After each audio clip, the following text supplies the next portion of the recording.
Hello and welcome to our backyard here in Colombia.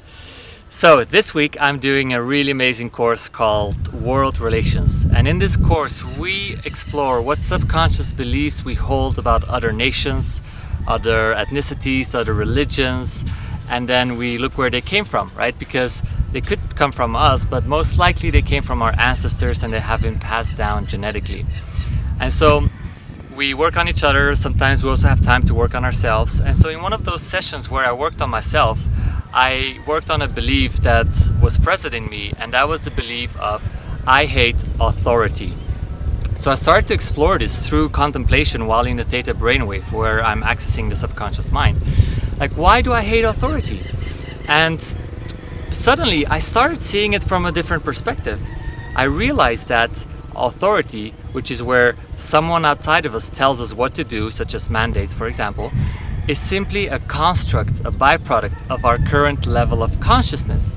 Because the thing is, most people would rather be told what to do. They do not take responsibility for their own health, their own well-being, and their own happiness, right? They're being lazy, which is just the level of consciousness that we're at on a global level. And of course that is changing, luckily. But as long as that's the case, we're gonna have people, politicians, governments telling us what to do. And these days, with the information age, we are constantly glued to our screens, right? We're absorbing information rather than information or wisdom to come to us from within us or from the universal intelligence.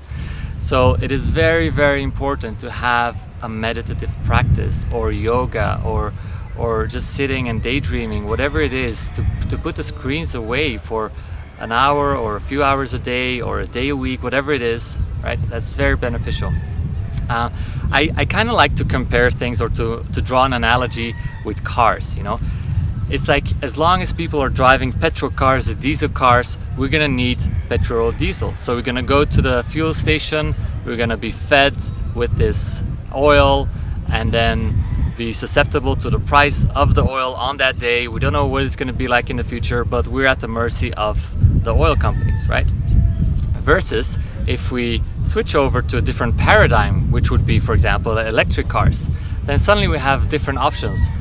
Apart from the fact that we're not polluting the air so much, we can actually charge from our own home. We can get solar panels, which then feed a battery at home, which then feeds the car, right? And suddenly we're autonomous.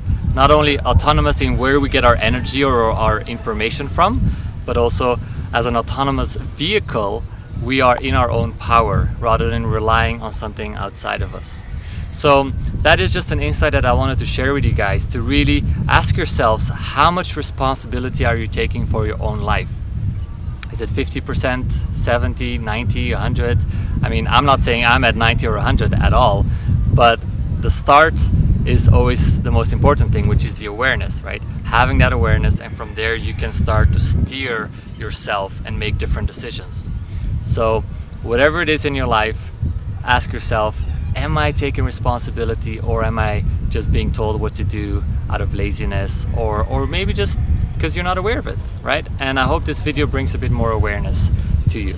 So let me know if you agree with this, what your comments are. If you enjoyed this video, hit the like button and subscribe to my YouTube channel so you get updated with more of these insights as they come through me. Have a beautiful day.